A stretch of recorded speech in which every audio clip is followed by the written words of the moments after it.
So I have found in my experience when we're trying to communicate a very technical issue or a very technical set of instances to an elected body, we have to remember that that elected body is not made up of a panel of subject matter experts in water treatment or water quality or traffic signal timing or any of the things that we deal with on a daily basis. So we have to frame our conversation so that we're not treating them as if they're ignorant or dumb or stupid or anything along those lines. We just have to simply remember that we're talking to members of the public who may not fully understand exactly what we're diving into when we're looking at these issues.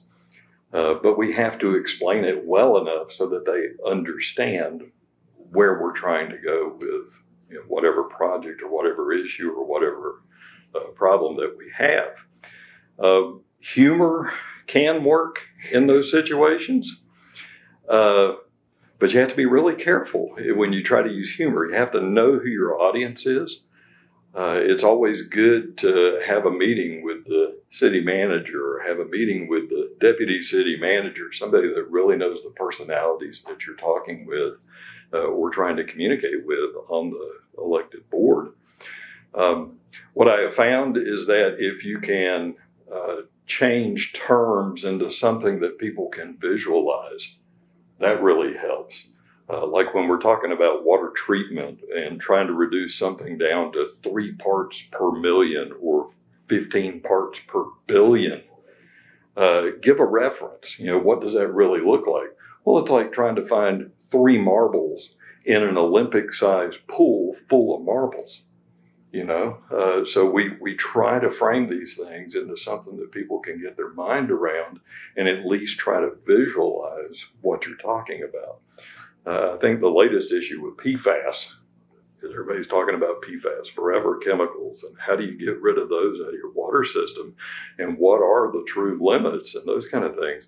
Those are some staggering numbers when you look at parts per billion and trying to get somebody to understand that. It's like trying to find one flea on the back of 1,000 elephants, or something along those lines. So try to make it visual.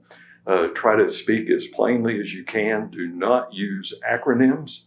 PFAS was a good acronym, polyfluoroalkylates.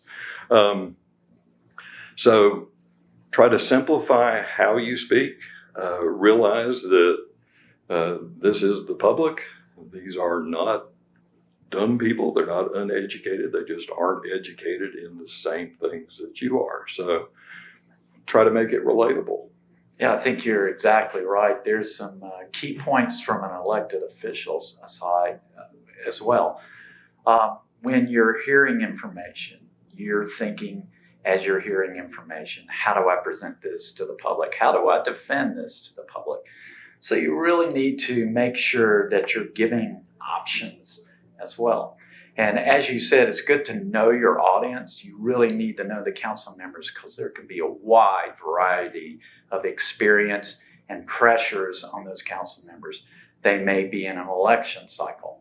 And if you're presenting to a board on an election cycle, you're going to get a much different answer than if you're presenting to a board that's just been elected.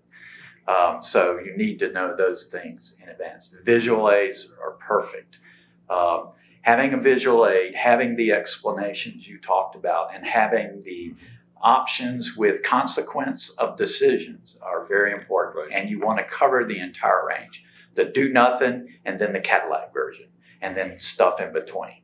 And if you can do that, then I think you reach most of the councils that you're trying to talk to.